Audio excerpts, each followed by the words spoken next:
Good evening.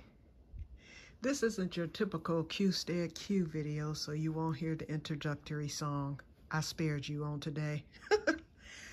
I'm here because today is Ostomy Awareness Day, and I felt that today would be the perfect time to share my story about how I obtained an ostomy and about my autoimmune disease journey that I've been fighting since 2001. I know I had meant to tell the story back in the summer when I first started the channel, and to tell you the truth, I forgot. And so, excuse me, and so I decided to wait a little bit once I remembered, and then once I found out that, well, I already knew that the second weekend, or the first weekend in October, is World Ostomy Day.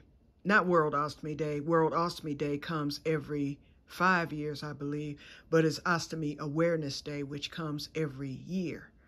And so I said that would be the perfect time to share the whole story. So this video will be longer than normal. I'll just have to spend hours uploading it, but that's okay. It's well worth it. Okay, we're going to start from the very beginning. At first, I was going to just tell the ostomy story, but I said, well, let me just start from the very beginning. First of all, back in the year of 2007, I appeared on worldwide television. It was my late mother, my sister, my nieces and nephews, because they were younger, they were little kids at the time, and myself. We all appeared on the Discovery Health Channel's show, Mystery Diagnosis. My story was in episode 306, and the story title was called The Boy Who Could Not Breathe. My story was the anchor story.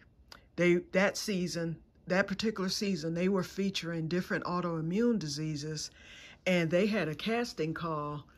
And how I found out about the casting call was I was online one day researching some autoimmune information, and it popped up. And the name of their studio was called True Entertainment or something like that. I forgot the name exactly. And so I saw where it said casting call for the 2007 season of Mystery Diagnosis. And this was in 2006. In fact, we filmed in the winter of 2006, and we didn't appear until months later in, I think it was September of 2007, somewhere around there. It was that next season.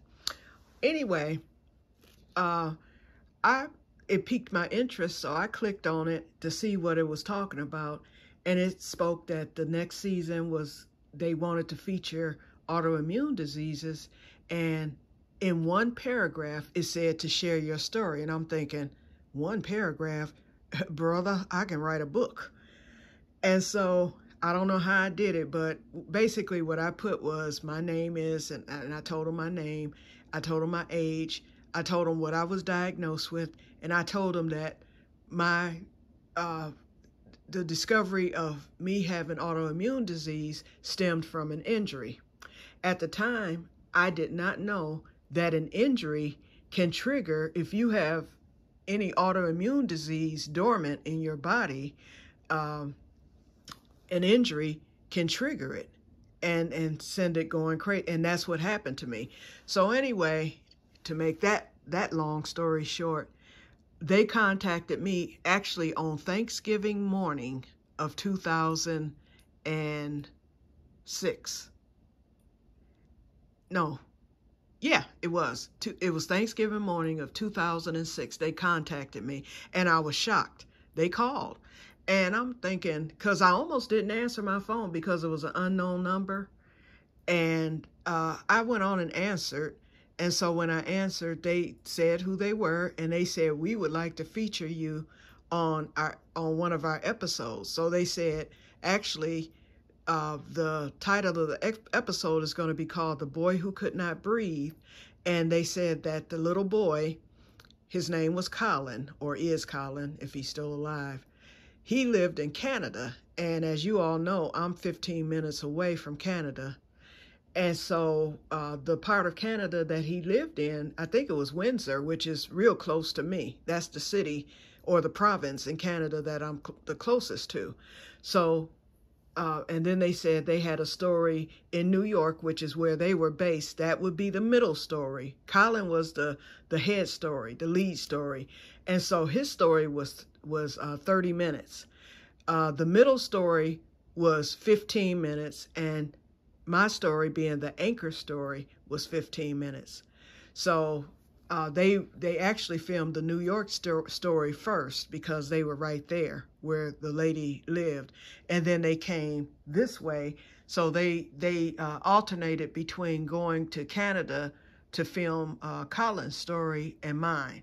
Because Colin's story took a little longer, my story was done over a 3-day period. And so, but Colin's story was done, I guess, over a whole week or whatever, because they were here for like a week and a half the whole time. And so they also, they featured my doctor, my neurologist, and they featured, let's see, it was a few other people. Oh, the hospital that he was affiliated with. And so we, the first day we had to go to our local news studio, and it was a snowstorm out of this world when they filmed us that first day. And my mother and I, we had to trek through that snowstorm. It took us hours to get there. But thank God, because the snowstorm was forecasted, we decided to leave the night before and stay at a motel so that we could at least get to the studio on time, because we had to be there like at 6 that morning or something like that. And then my sister came too. She drove that day, but she was working in Detroit, so I don't know how that went. But she was there too, but she came that next day. But me, not being a good driver in snow and didn't have, you know, I had a newer vehicle, but I just don't like driving in snow. So my mom and I, we went the night before, stayed at the motel, and then had to get up like at 3 or 4 in the morning just so we could get to WDIV studio. So anyway, we get there, and we were there pretty much all day filming, and I kept messing up. Number one, I was nervous, and then number two, I just kept messing up. You know how that go.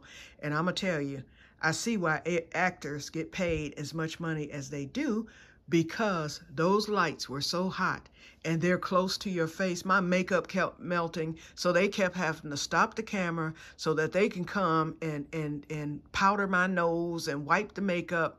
And I didn't have that much on, but the lights were so hot, you know, I was sweating. My mom wasn't a makeup wearer, so she just had on lipstick, so she was fine. My sister wears makeup, and I think they had to do the same for her as well.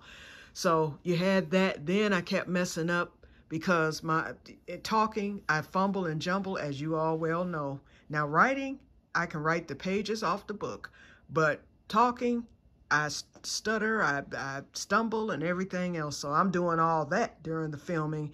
So every time, you know, something didn't come out smoothly, they would have to reshoot it. And then we had to do so many takes. That's another thing with actors, whether you mess up or whether it's perfect, you're going to do a number of takes.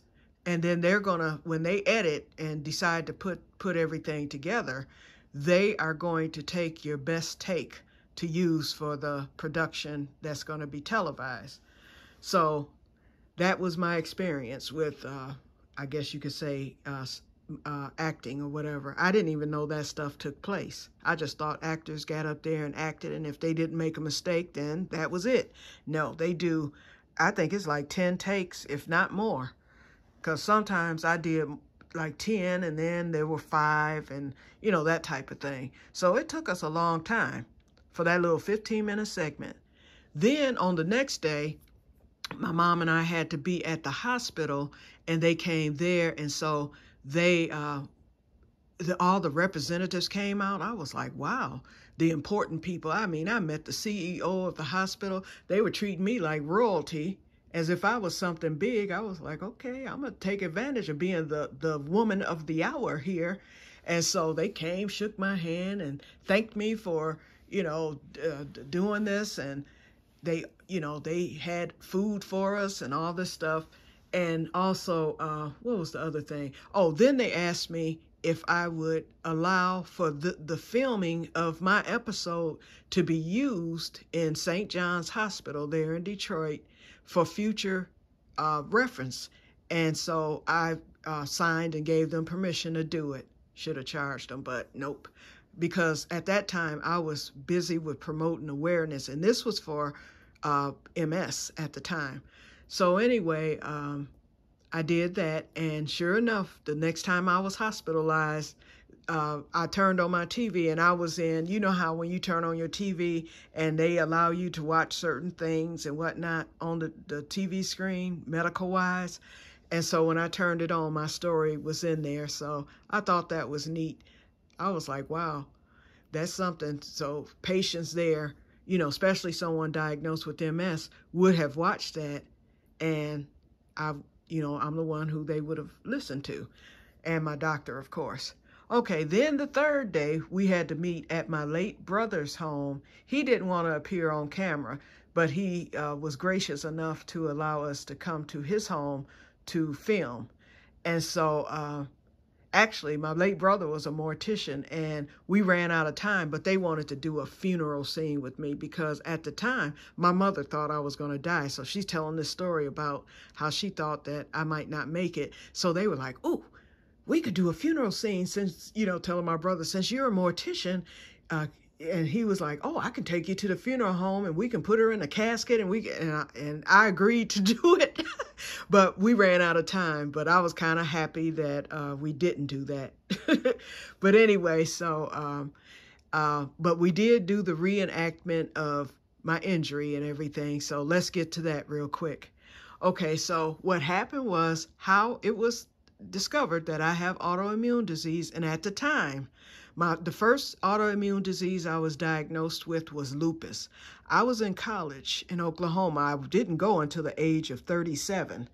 And I was just getting ready to start my practicum with teaching. I was getting ready to start student teaching. I had just become a substitute. I was going to be a permanent substitute at one of the elementary schools. And I was doing my practicum.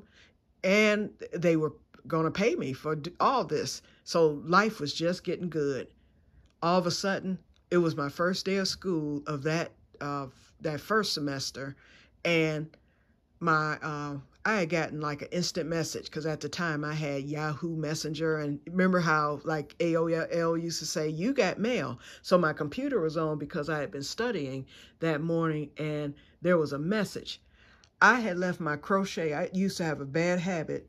And as you can see, my crochet now is in a thing. I keep my crochet now together in a container because of that injury. But I used to have a bad habit of just throwing my crocheting on the floor. And at that time, I was working on something real intricate with the size 0 needle or hook, which is the same diameter, maybe just a little thicker than a sewing needle. And so, anyway, I left that on the floor, and the hook, excuse me, I have to sneeze. It never fails. Okay, so the hook was sticking straight up out of my project, and I knew it was there, but I didn't see it. I jumped from the kitchen to run into the computer to answer the instant message, and boom, my foot hit that crochet hook, and it went all the way through the heel of my left foot. And the moment that it penetrated my foot and punctured it, my whole body, from my foot all the way up to my face, began to tingle. And I was like, oop, this isn't good. So I sat down. Actually, I fell to the floor. Then I scooted my body, because the apartment I was in, I lived right next door to the landlords. And so their living room and my living room was connected. And so I scooted to the wall, because my body's still tingling, mind you. So I knew I was injured in some sort of way. So I banged on the wall, and they heard me. And so she came over, and I yelled through the door what had just happened. And so she came in with the key, and she was like, do you want me to call someone? I was like, yes, call my uncle, because my uncle, my mom's brother, who turned 89 years old today. Happy birthday, Uncle Worth. Anyway, she called him for me, and then she ended up calling the ambulance because my foot has begun to bleed and it began to swell. And so we knew it was bad. So she was like, I don't want you to even try to stand on that. Oh, and another thing, the hook, when it punctured my foot, it bent. And so it went into my foot about 2 inches and it bent.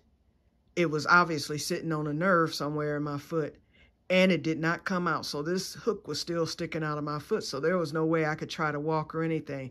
And so she said, I'm going to call 911. She was like, because there's no way that you're going to be able to walk on that to go to the hospital. And thank God the hospital is right around the corner. So the ambulance came and they took me to the hospital. And so my uncle, when he got to the apartment, the landlord met him and told him that they had taken me to Edmond Hospital. I think it was called Edmond Regional or something like that.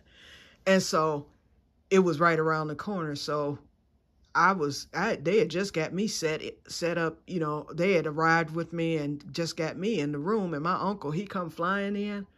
So he got there pretty quick. He lived in Forest Park, Oklahoma, which is a suburb of Oklahoma City, and I was in Edmond, Oklahoma, which is about maybe 10 miles away, a good 10-minute drive.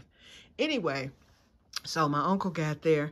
So the first mistake, well, the only mistake I made was the first thing they wanted to do was give me a tetanus shot, because they said, we're going to have to get this hook out. We don't know if we're going to have to take you to surgery. And mind you, I had no medical insurance, but they were like, if we're going to x-ray it, we might have to take you to surgery if it's on a nerve or if it's, you know, too far in or whatever. And they said, and then we're going to give you a tetanus shot. So after the x-ray, they saw that the hook, it was next to a nerve and it was touching it, but it wasn't completely in the nerve. So they got it out and they were able to just pull it out. And boy, it didn't hurt, but it just, as they pulled it, it felt like how it felt when it was going in. My whole body started tingling again. And so they wanted to do the tetanus shot, and I refused it. So that was a mistake. And so what they did was they wrapped up my foot because it was really swollen. I didn't have to stay in the hospital, and I left there on crutches. I ended up having to rent the crutches, and it was like for a month. They told me I would need to use the crutches for a month. So there I was with the crutches, and it was a nightmare. And it took about, I would say, within a week, I was able to walk again and bear weight on the foot. And then I was able to wear shoes again. I was supposed to follow up with the doctor. I think I did follow up with the doctor. The swelling went down and everything went back to normal. So like within 2 weeks, I took the crutches back, and that was the end of it. The injury was forgotten about. That injury happened on August 21st of 2001. Okay, so I continued with school through, you know, my semester ran from that day, because that was the first day of school, August 21st. So, of course, I missed the first day of school. But I got back with it, you know, the second day.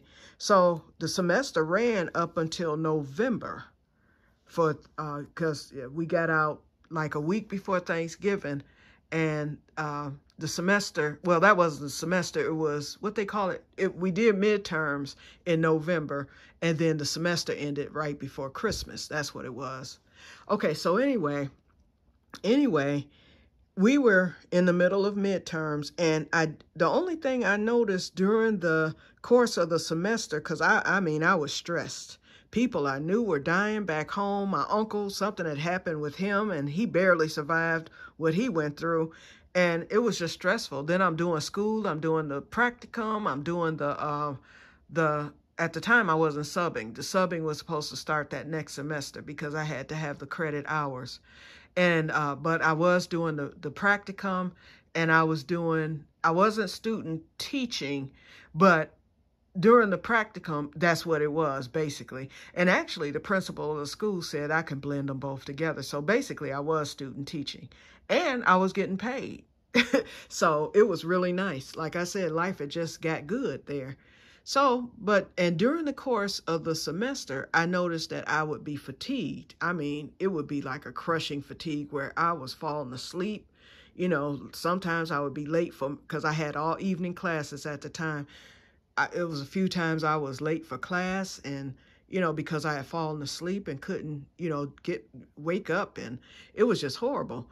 And that was my only symptom, and I couldn't understand why I was fatigued. So I chalked it up to stress and the fact that I was burning the candle at both ends. Okay, so that was my only symptom. So I didn't really think much of it. I started taking vitamins, and I felt a little bit better. And I said, Lord, if I could just make it through this semester, I'll be okay. So Thanksgiving came up, and you know, I had that break for Thanksgiving. We were out for over a week, and then we went back. And I caught up on rest during that time. And so then, you know, a month later, here comes Christmas. So we're finishing up the semester at that point. So it got to the point where it was final exams. On my very last day of the semester, I actually fell asleep and slept through my final exam for one of my most important classes. When I woke up, I was like, oh my God, I done slept through this class and I missed the final exam. And that class, I knew I was acing, and I had a 3.5 GPA at the time. And I knew that if I got an A in that class, which I knew I was going to, my GPA was going to rise to 3.7, because my goal was to get as close to 4.0 as possible. And so I missed that, and I was like, Lord, I just done dropped my GPA down to a 2.0 from this. But I went over to the college anyway to see if possibly she was still there, because this was like 7:30, and that exam started at like 4:30.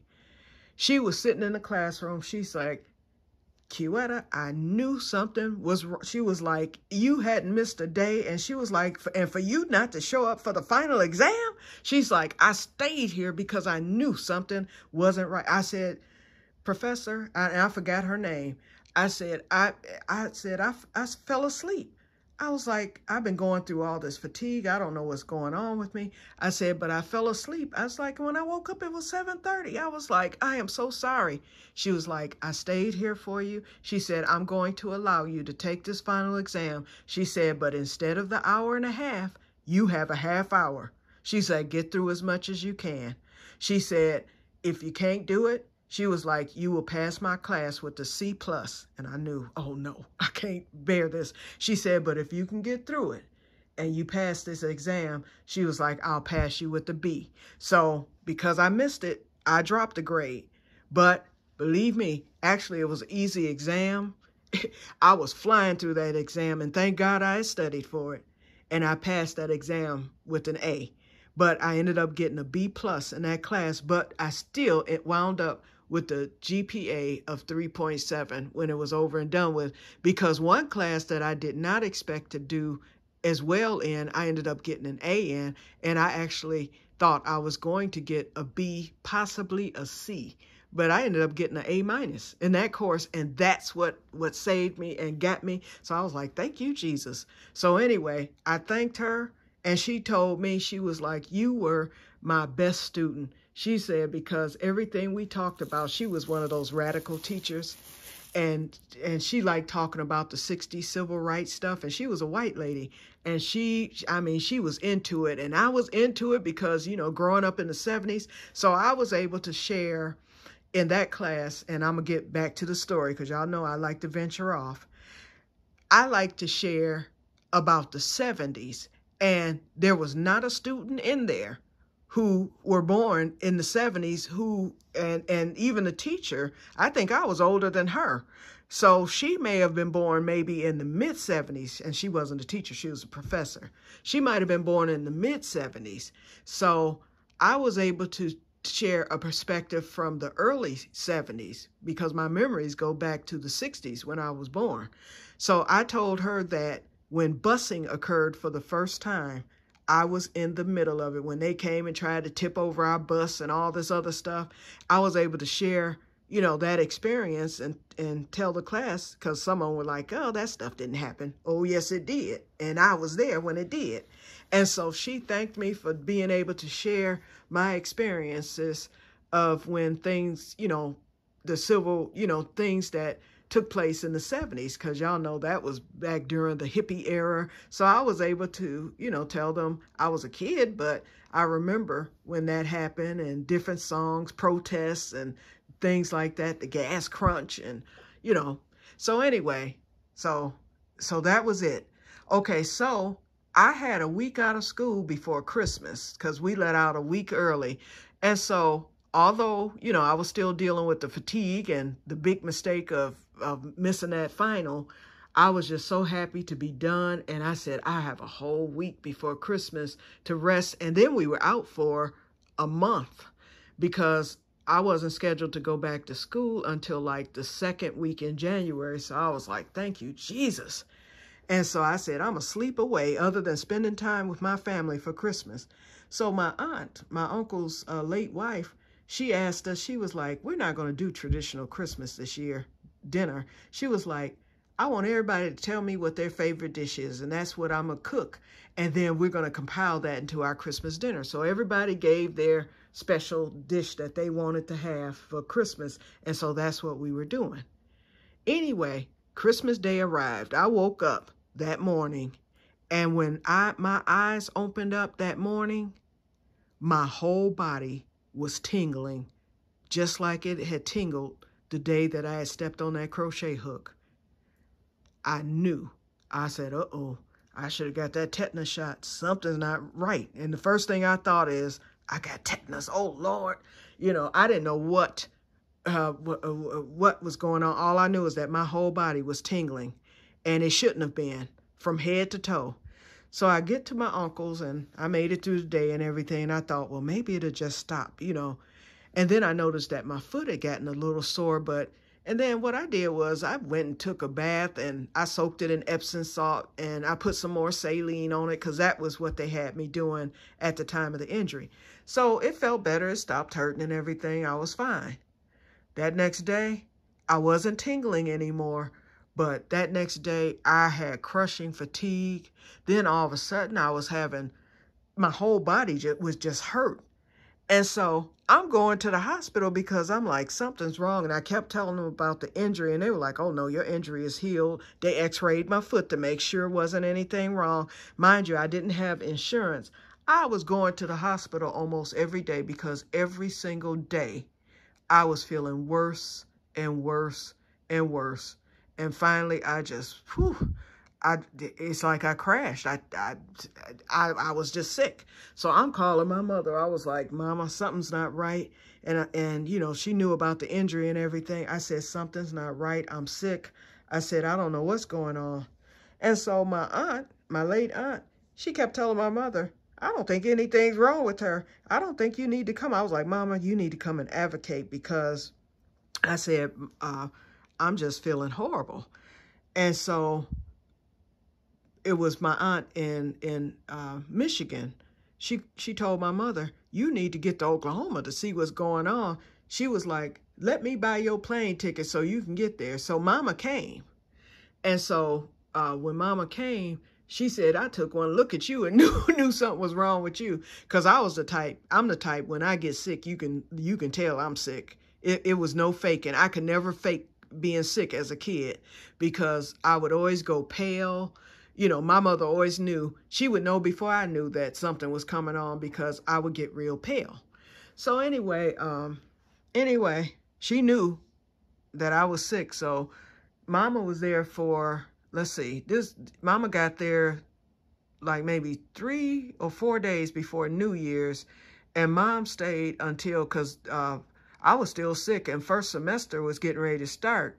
And so when we got close to first semester, because Mama she saw that when I would go to the hospital that they wouldn't treat me anymore because I didn't have insurance, and they kept saying nothing was wrong, and Mom knew something was wrong, so she was advocating.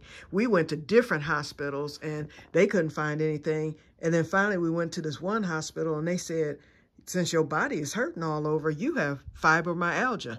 Then, oh, I forgot to mention, during the whole course of this time, my stomach, it was like something was wrong with my stomach. I could not walk up straight. It was so much pain, and it felt like this big lump was in my throat. And that was the worst part of the whole thing. And so we started making preparations for me to drop out of school and come home. Because actually my late friend named Donna, she passed away in 2003. Donna said to come home, and she knew somebody who worked, I think, for the state. She was like, we can get you on the state program immediately to get you some insurance so you can get to the hospital and find out what's going on, but you'll have to get back to Michigan. She didn't have to say that twice. So we began to prepare for that. So my mother, she packed up my stuff and everything, and I gave away my furniture and things that I couldn't take home. And so we ended up shipping my stuff back. We rented a car. Oh, back up. We went to the school because my mother had to help me to get so I can go drop out. So my counselor, she saw that I was sick, and she saw I had to drop out, and she looked at my information. She was like, you were doing so well. She knew I was sick. She told me, I said, I know that I was getting ready to get that, my student, your refund from financial aid. And that was $2,700 that I was getting. I said, I know that check is due to come any day. She said, you got to get home. She said, you take that check and you use it to get home. And so that was a blessing right there. So I was like, okay. She was like, and you worry about paying it back later. Okay, I'm skipping ahead a little bit. A month later, that lady sent me a letter. And in the letter, she was like, I know that you were sick. I could look and tell that you were sick. She said, and I know that you had the burden of that student, that financial aid check. She said, do not worry about trying to make arrangements to pay it back. She said, I took care of that burden, so you can lay it aside. She said, I paid the $2,700 on your behalf. I actually started boo-hooing, crying. No one had ever done anything like that. And this lady, I had never met her before. I tried to send her a thank you letter. Every time I sent her a thank you letter, the address that was on the return letter said no such address. It kept coming back. So I don't know if she put a fake address. Then I called the school, and I've told this story before to my Facebook people. Then I called the school and asked to speak to her because I wanted to personally tell her thank you. They said, don't no such person work here. I was like, did she retire? They were like, and I forgot her name. And I still have the letter too. So I can't remember her name, but if I got to the letter, I could tell you what the name is on the letter. They said no one by that name has ever worked here. And I knew her name is on my discharge, and I still have my discharge from when I had to drop out of school. Her name is on it. She signed it. And she signed it under the same name that this letter came into, but the school is telling me she's never worked there. Now, what does that tell you? Okay, so anyway, and I won't go any further. I know y'all if you believe in God, you believe in angels. So I said she must have been an angel, obviously. Okay, so anyway, so back to the story. So I got home, and I told them they had diagnosed me with fibromyalgia. So I found, necessary doctors that I needed and everything. I was a mess, a hot mess. They couldn't really find out what was wrong, but this one doctor, because of the lump in my throat, he scheduled me for an endoscopy because he said, and everybody dismissed the crochet hook in the foot business. And that was actually the culprit of everything. But anyway, so he did the endoscope test, and he discovered I had a hiatal hernia. That's what it was. So they put me on this medicine called Donna gel or something. It was green, and we called it the green lizard because you mix it with Mylanta, and the thickness of it coats the stomach. Oh, that mess, it saved my life. It got me to where I could at least halfway function and concentrate on everything else. So when it was over and done with, because I got to try to cut this, because I'm telling the first story of this whole thing, and I'm at 34 minutes, so no telling how long this video is going to be. But it's for the greater good, okay? Okay, so anyway, when it was over and done with, I ended up being diagnosed with lupus because he did what they call the anti-nuclear antibody test, what they call the ANA test, and I was positive. He said, you have lupus. And that's actually what I had, so he put me on Plaquenil, which is the medication for lupus and all that. And I felt better. In fact, I felt good. I ended up filing for disability, of course. I eventually got that. I was with my mom from 2000 because we came home in February of 2002, and it took me until 2004 to get my disability. So I had to wait like almost 2 years for that. And my mom took care of me the whole time. And I told her, when I get it, when I get the back pay, if you don't mind, I would like to get back on my own. I said, so can we split it? Or I was like, but if you want the whole thing, I got to give it to you. She was like, nope, we'll split it. And so, wait, I got $55,000. So mama was happy, okay? And so was this mama, me. And so I got back on my own, and I've been on my own again ever since, until we became roommates later, my mother and I. But at that point, we were roommates and just split the costs. And we became roommates because inflation was kicking both of our butts. Okay, so anyway, so life went on. So all of a sudden, now this was 2002 when I was diagnosed with the lupus. Life went on. I was in remission. I was feeling good. I even thought about possibly trying to go back to work, school, and all that stuff. All of a sudden, in 2006, wait, was it? Yeah, it was. It was early 2006 or mid 2006. Woke up one day, body tingling again. I was like, uh-oh, here we go. I was like, Mama, I'm having an attack. But I had totally different symptoms this time. This time, I had numbness and tingling. I had the pain again, and other things were happening. And so I went to my regular physician that I had at the time. And so he's like, I'm going to refer you to a neurologist. My legs were going numb, my feet. And he's like, I'm going to refer you to a neurologist because he said, your symptoms sound more neurological than lupus related. So we made the appointment with the neurologist, and he ordered a whole slew of tests. And so he ordered the test. I went and had the test done, had my appointment to go back to him like 2 weeks later. And so the appointment was made. I get a call from the office, and they were like, you'll need to find another neurologist because doctor, and I forgot his name, has passed away. I was like, what? And he was the finest doctor too. Woo-wee, he looked good. But anyway, the neurologist had passed away. And so my mother's friend, who worked at the same hospital that he was a doctor at, on staff at, come to find out the man, his wife left him and he killed himself. So that was it. So I had to start the process all over again and find a new neurologist. So once I found a new neurologist, what he did was he checked me out and everything. I'm going through all these symptoms. And because I had that testing done, he was able to have the test results faxed to him. And so I had to go back like a week later because he had put me on some medicine for symptoms and stuff. I forget what all he had put me on. He might have put me back on the Plaquenil. I don't know what he did. But anyway, he put me on some medicine, and I had to go back a week later. I went back, and he said to me, he's like, one of my symptoms was my ears were ringing.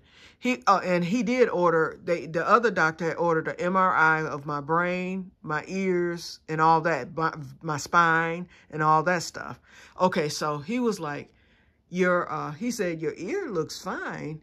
He was like, so I don't know why your ears are ringing. He said, but how long have you had MS? I was like, MS? He was like, yes. I was like, no, I don't have MS. I have lupus. He said, no, you have MS. You have a lesion here, here, here. He's pointing all these darn plaques that I have. I'm like, wow. I was like, I must have been misdiagnosed with lupus. And so it was later found out that once you have one autoimmune disease, you have them all. And the disease gets its name based on where it attacks you. So this time, you know, the first time the lupus had attacked my heart, I ended up with supraventricular tachycardia. So I'm still on medicine for that. And it attacked my skin. I still have those issues. It attacked my hair. Lost all that years ago. And so, you know, but all those symptoms subsided. And then when the MS struck, it attacked my brain and spinal cord. So there I was with the diagnosis of MS. And so I'm thinking, okay, I don't have lupus after all, I have MS. Then I ended up with optic neuritis. I went blind in one eye. It was just a nightmare. So anyway, then I had to find a doctor that specialized in stuff, because this doctor was getting ready to retire. And no one else wanted to believe it. They wanted to say that lupus could cause the same issues as MS, including the plaques on the brain and spinal cord. And then I was told by one doctor, black people don't get MS. I'm like, oh, yes, we do. I know a lot of people who are black who's had MS. In fact, I had just lost a friend to complications from MS in '99. She was a neighbor of mine. So I knew. And then, you know, a lot of other people that I knew, you know, either had MS or, you know, had been diagnosed with it years before or whatever. Okay, so anyway, so I finally found the neurologist that I had when I appeared on Mystery Diagnosis. And he was the one who made the official diagnosis. He was like, nope, hands down, it's MS.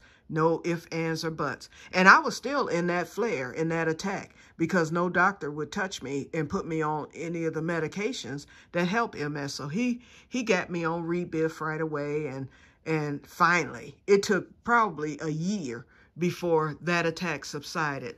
And I still do have MS. My last attack was in 2017. And I'm fortunate because when I have an MS attack, I thunderbolt. But when I'm not having an MS attack, I'm fine. Okay, but in the meantime, I ended up diagnosed with dyshidrosis. I ended up diagnosed with psoriasis. I ended up diagnosed with vitiligo. So it's like all these autoimmune diseases. And so it was my neurologist at the time who did the diagnosis. He was like, once you have one autoimmune disease, you have them all. He's like, it just depends on where it attacks in your body. And so he knew about the injury to my foot, and that's the reason why he appeared on Mystery Diagnosis with us, because he was explaining how my injury, he said it had to have been dormant in my body because autoimmune disease does run in my family. And he's like, it must have been dormant in my body, but I just never had an attack. And that injury started it because my body began to fight whatever the injury, you know, it fought the injury. And what autoimmune disease is when your body attacks healthy tissues and organs. So basically, you know, once it's done what it's supposed to do to fight whatever it's fighting, it goes awry and just start attacking everything. Is unstoppable at that point. So that's what happened to me. So it was catastrophic, and I still suffer from it. This is what I've been dealing with. Okay, so the next thing on the list was where we began. So here we are 45 minutes later, and I'm just now getting to ostomy awareness.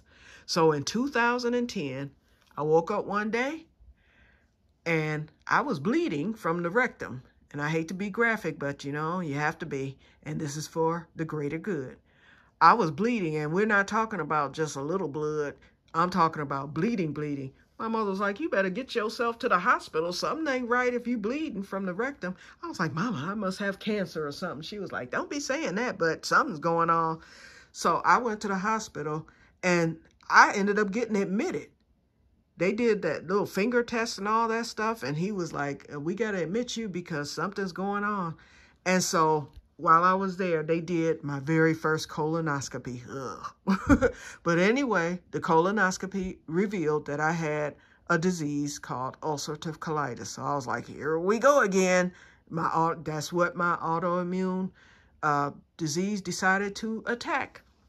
And so actually, I was diagnosed in 2010. I was put on medication. I responded very well to the medication. And so from 2010 until 2019, I did pretty well. I mean, it was managed. I had remission and everything. and no bleeding, no pain, nothing like that. I mean, if I ate the wrong thing, sometimes I would have bouts, of problems and stuff, but it wasn't anything that couldn't be handled, And then, my mother had the stroke in 2013. I told y'all about that. And I was her caregiver. So, but in 2018, here we go again, another injury. My mother, she was bedridden, and so she had to be transported via ambulance to dialysis on dialysis days. So she went Monday, Wednesday, and Friday. I attended dialysis with her because although, at first, when she first had her stroke, she couldn't talk. And then later on, she could speak again. But I was her voice and her advocate because and then I made my mother the promise at the time when she had to go into dialysis. I said, you will not do it alone. I'll come with you. And at that point, she was in the nursing home. And so once I got her out the nursing home 9 months later, and she came, she came to our place, because basically we were roommates at the time of her stroke. But I had moved, when she had it. But anyway, when she came home and I became her caregiver, which lasted 7 years, I told her that she would not do it alone, and she didn't. I went to dialysis with her. You would have thought I was a dialysis patient myself. I was there, unless I was sick or something. And there was a few times until the end when she passed away. I guess God said, okay, it's time for me to take her because I was in and out of the hospital. I must have been hospitalized about 5 or 6 times during the last probably 5-6 months of her life. Then COVID hit and all that stuff. So I guess God said, okay, it's time now. This is too much. But before then, I had had 1 attack of MS. No, 2 attacks. I had an attack in 2013, shortly after her stroke, and that was from the stress of everything. And I was in the hospital. And then I went in the hospital in 2017 because I was stressed out because I was trying to buy my first home.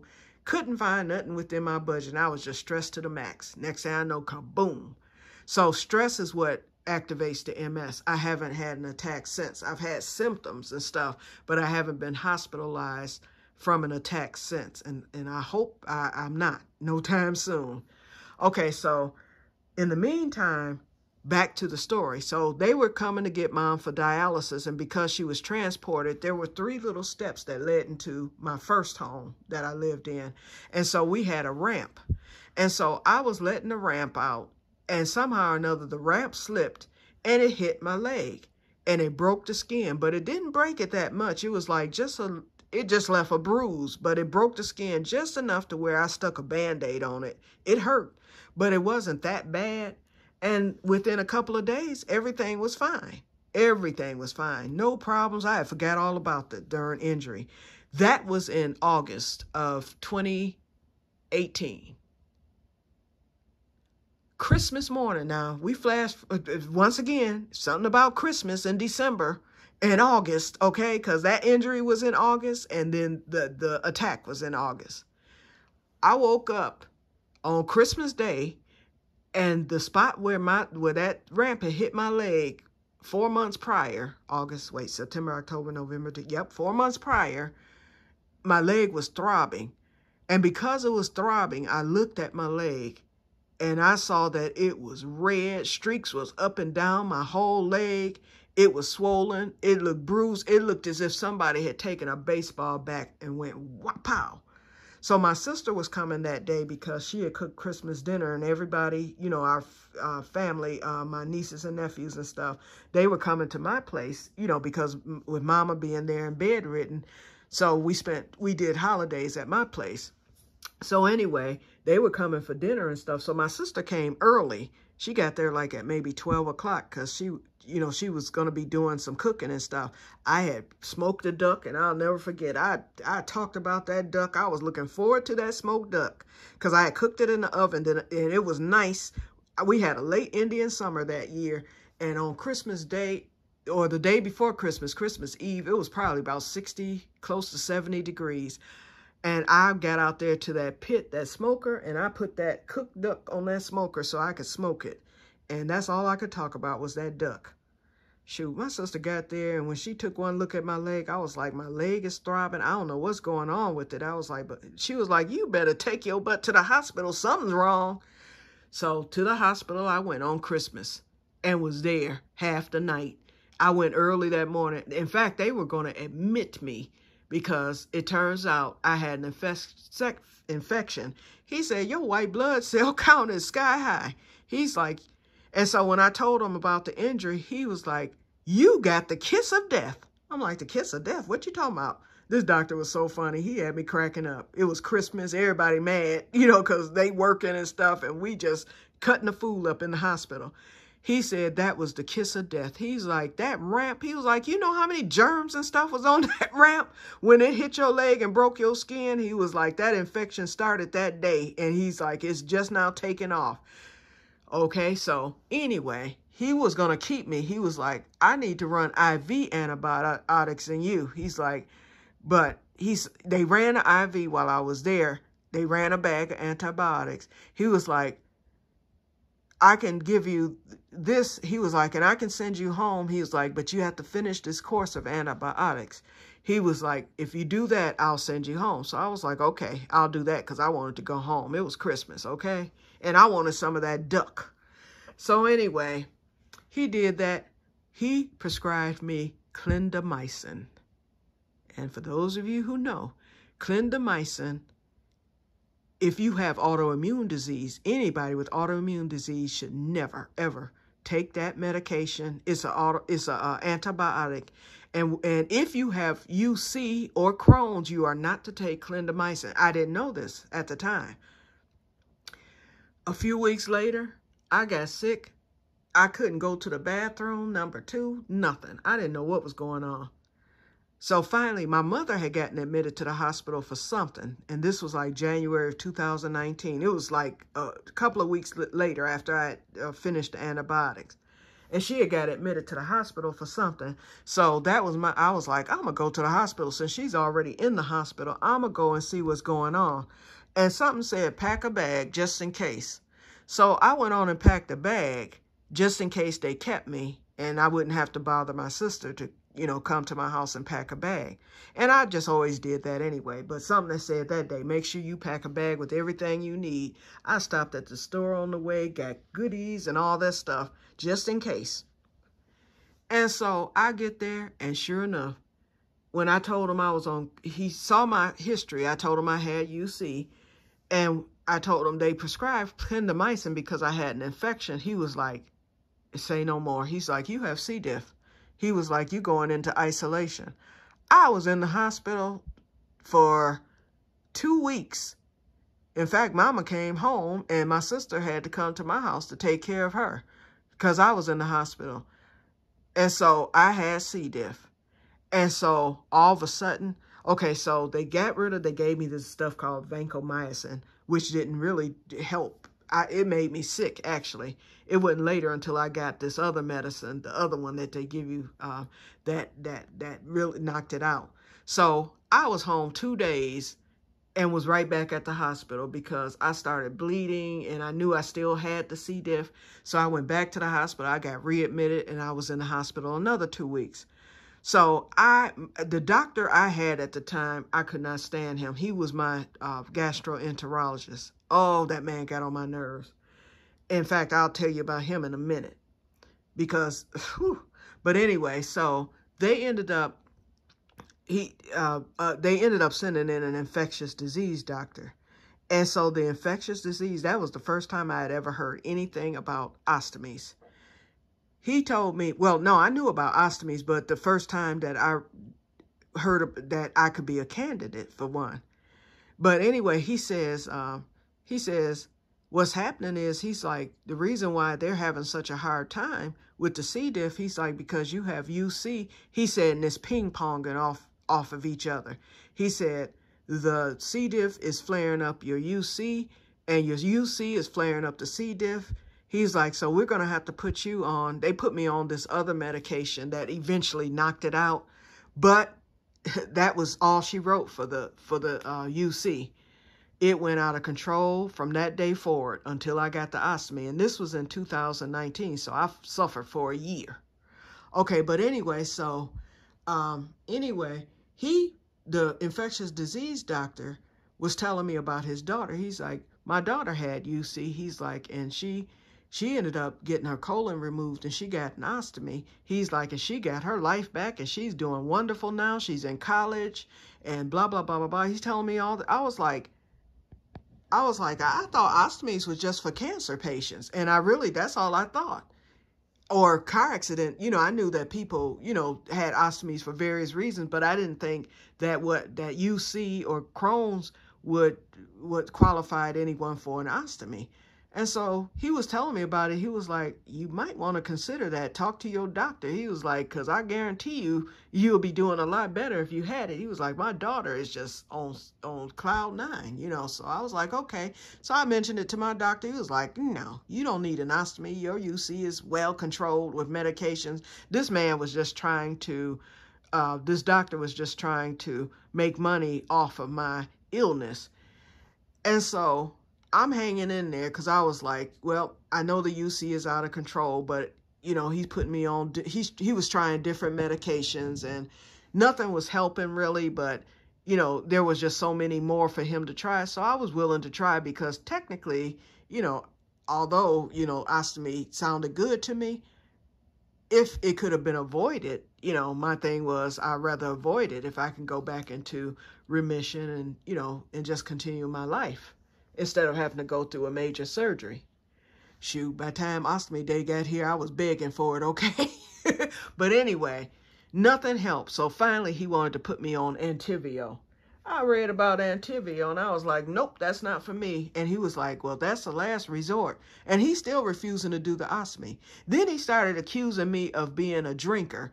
Then he did another colonoscopy. Then he accused me of taking laxatives. He was like, I believe you're doing this to yourself. You're taking laxatives. I was like, nah, what would I take a laxative? For what?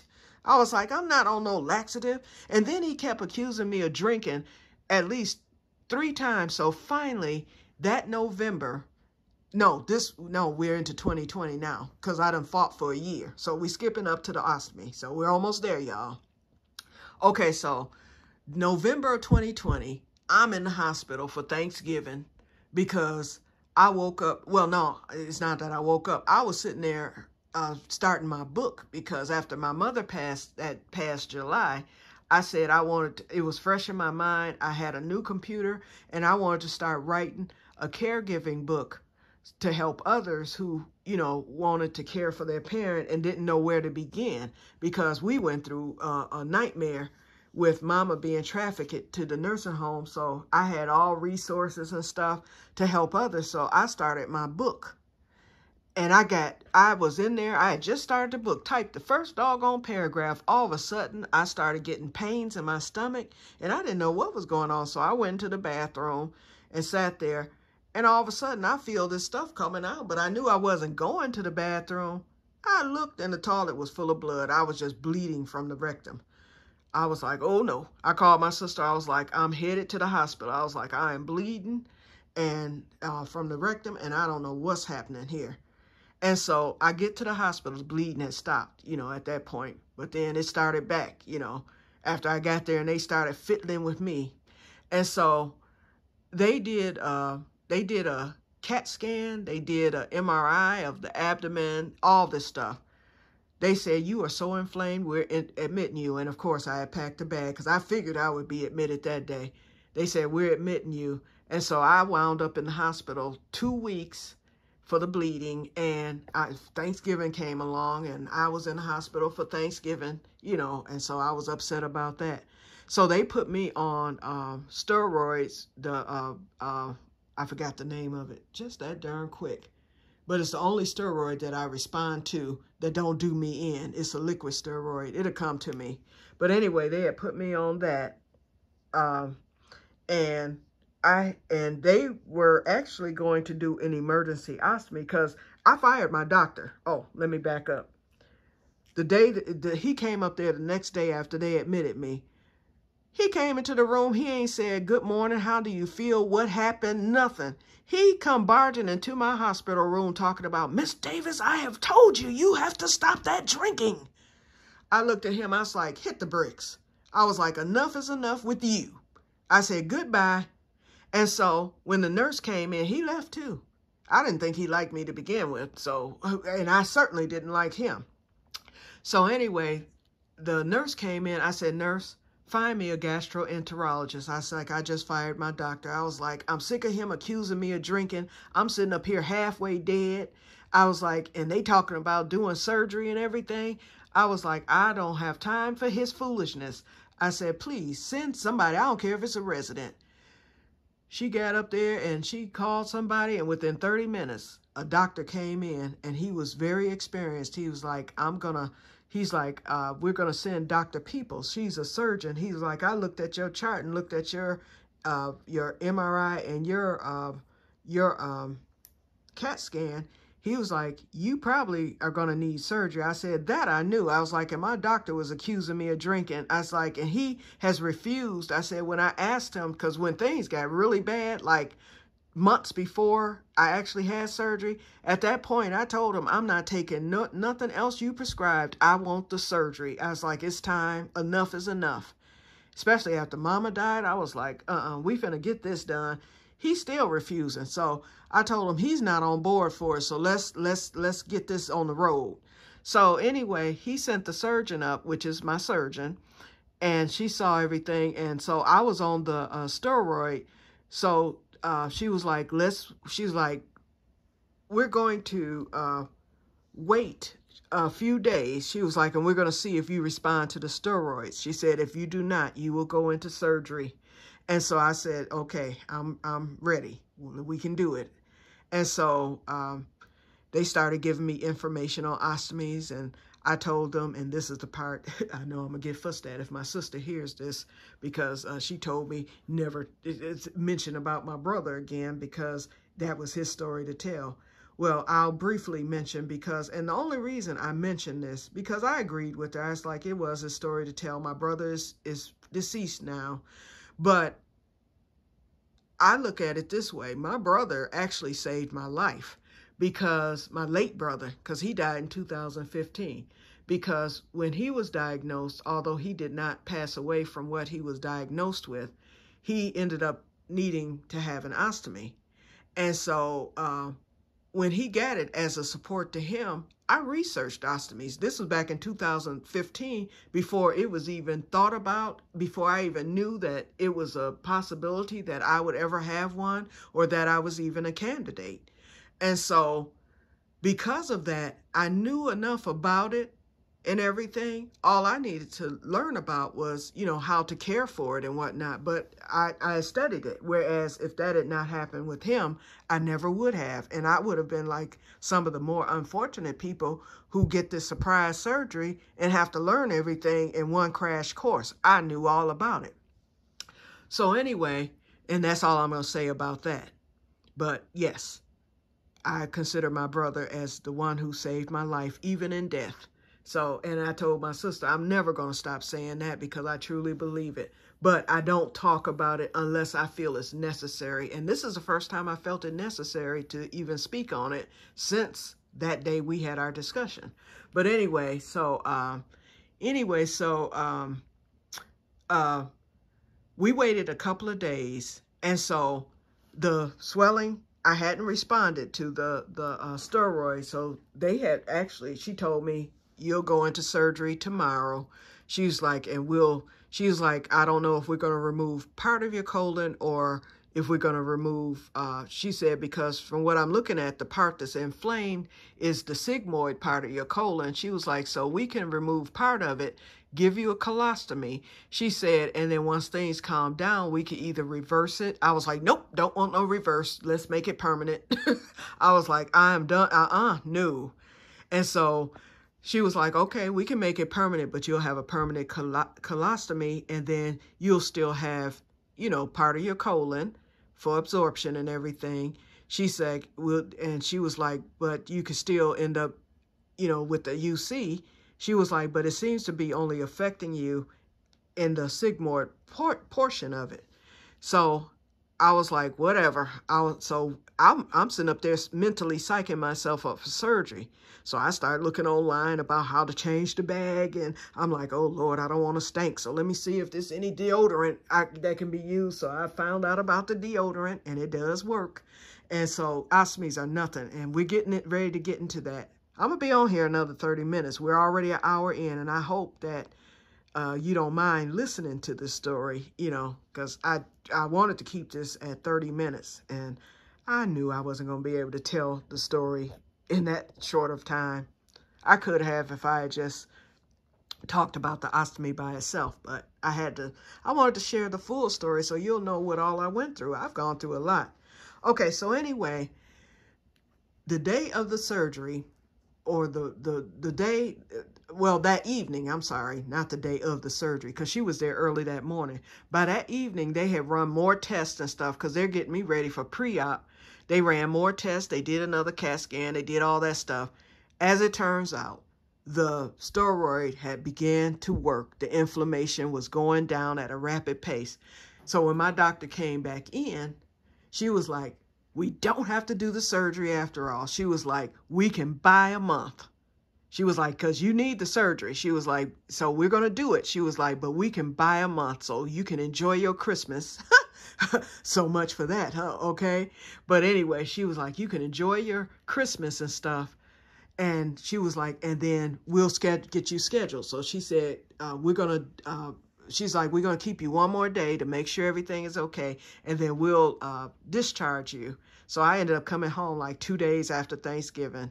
And thank goodness my sister still had some Thanksgiving food left, but it was leftover. So I went to her house to stay for a week after that. So I had to go back to the doctor a week later. And so at that point, she scheduled my surgery for January the 6th, the day of the insurrection, y'all. That was the day of my surgery. I knew nothing of it. I found out about it weeks later, okay? But anyway, so that was the day of my surgery. It was scheduled. And so I was looking forward to it. I was nervous. I was scared. Oh, and then she decided, when I went in for that appointment, she's like, you know, I studied your stuff again. She was like, I don't want to risk you getting, she was like, especially with your brother, because I always had to share my late brother's history with her because of, you know, what was going on with me. She was like, based on your late brother's history, your family history and all that, she was like, and the fact that you want it to be permanent, she was like, how about if we just remove your whole colon? She was like, and since your ulcerative colitis is more so in your rectum and anus, that's where it's centralized, and your sigmoid colon, she was like, I can just remove all that. She was like, do you know what a proctocolectomy is? I was like, yes. And I was like, that's the surgery to fear. She was like, I would like to do that, just remove all that. That way your chances of getting any type of other colorectal diseases will be eliminated. She said, she was like, and it'll be over and done with. So I was like, let's do it. And so she was like, you'll be under strict pain management. She's like, so you're not going to feel much pain, which I didn't. They had me so doped up, I had to pray God to not let me get addicted, y'all. They had me on some stuff. I was on Dilaudid. They had me on Valium. Every time they had to come and do anything with me, they would shoot me with that stuff. So, and they wait like 2 minutes until it hit, and it would hit immediately. Boy, I'm telling you, whoo, whoo, whoo. I was feeling good, and I started praying. I was like, okay, God, I think I'm getting addicted here, because I was looking forward to that stuff, okay? And when I say, oh, man. But anyway, so after, because I ended up spending 2 months in the hospital. We about to get to that, and then I'm going to wrap this up. Okay, so anyway, so she said, we're going to do that. And so I was nervous about that proctocolectomy. I could care less about getting the ostomy. I was like, I think I'm ready for that, because I was watching YouTube videos, and I knew how to change the bag and everything based on what I saw on YouTube videos. I mean, it was some things I had to learn. The biggest challenge for me after I got it was getting the right setup for the appliances. There are so many ostomy things out there, and everyone is different, and every product is different. Once we it took about, I would say about 2 weeks after I got home, because when I was in the hospital, they had me wearing this one brand that I didn't particularly like. And then I wanted the pre-cut bag. So I switched to, you know, the other one. So we had to get the right combination of things for me. Once we got that, that was all she wrote, you know, and I've been doing great ever since. And even before then, it wasn't bad. It was just that I would have to change the bag more often and things like that, because it was a smaller bag and things, you know, of that nature. And then you know, skin problems based on the products I was using. So once we got the right combination for my skin and for me, then, like I said, that was all she wrote.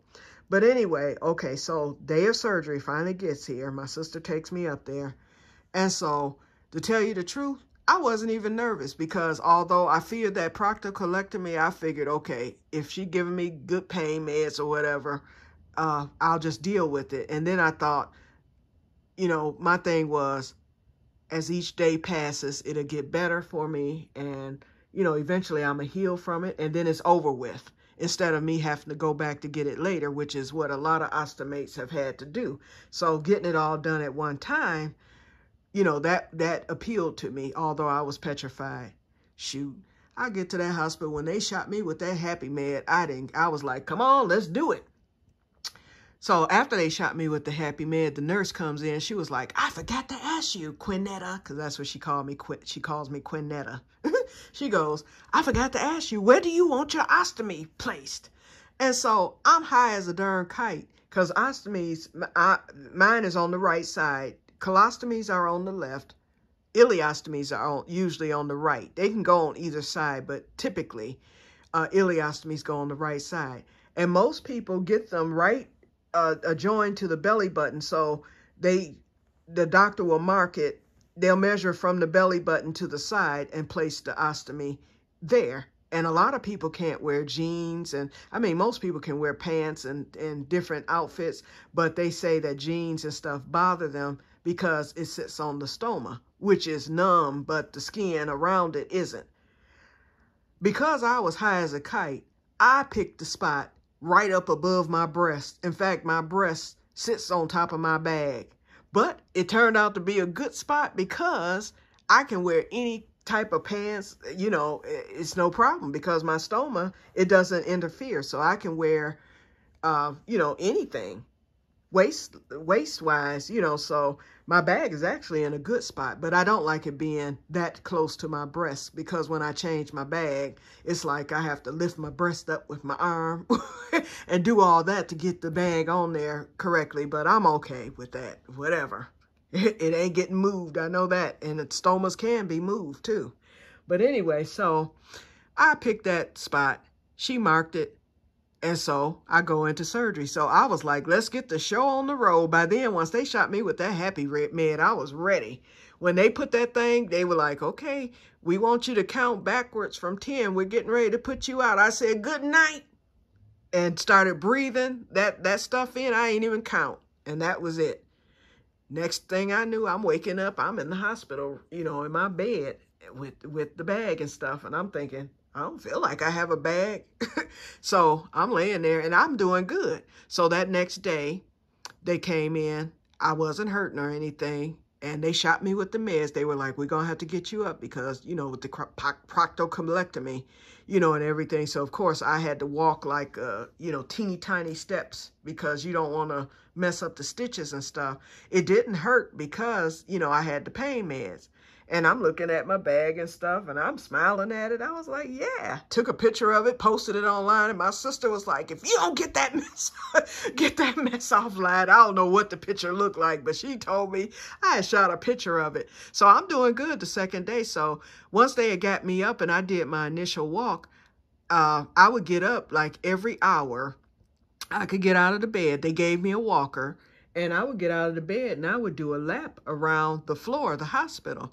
And I remember this one doctor said, "You doing so well." He was like, "You are doing great." He was like, "This is the day after surgery." He said, "Most people don't really get going till like day 3. I said, "You know what? I want to get my healing going." They said, "The more you walk, the better." You won't have gas and all this stuff. So anyway, I'm doing all that. So then the next night, on the night number 2, this nurse gave me some Vernus, and I figured it was okay, you know, so I drank the Vernus. All of a sudden, I had indigestion. So I told the nurse, I got indigestion. I was like, I don't feel well. He shouldn't have been giving me no carbonated, nothing, right after that type of surgery, because, you know, it causes gas and everything. I didn't have gas. I just didn't feel well. Next thing I know, I'm throwing up. I'm like, oh, Lord. So then I wouldn't stop. And so they were like, we're going to have to put an NG tube in you because of the stoma. We don't want you throwing up and busting stitches and whatnot. So I was like, no, because I had an NG tube before when I had a blockage due to the UC. I had a blockage because of inflammation, and I was like, never again. They were like, nope, we're going to do it the good way. I was like, it's no good way of getting the NG tube. That's when they run the tube up your nose, down your throat, and into your stomach. And it's not pleasant at all. They were like, we're going to shoot you with Valium 5 minutes before we do the NG tube, and you'll be fine. They gave me that Valium, and you know I'm already high from everything else too. They gave me that doggone Valium, and when they came back in 5 minutes later, they were like, how you feeling? I was like, come on with it, y'all. I'm ready. And so y'all know I was high to want that NG tube.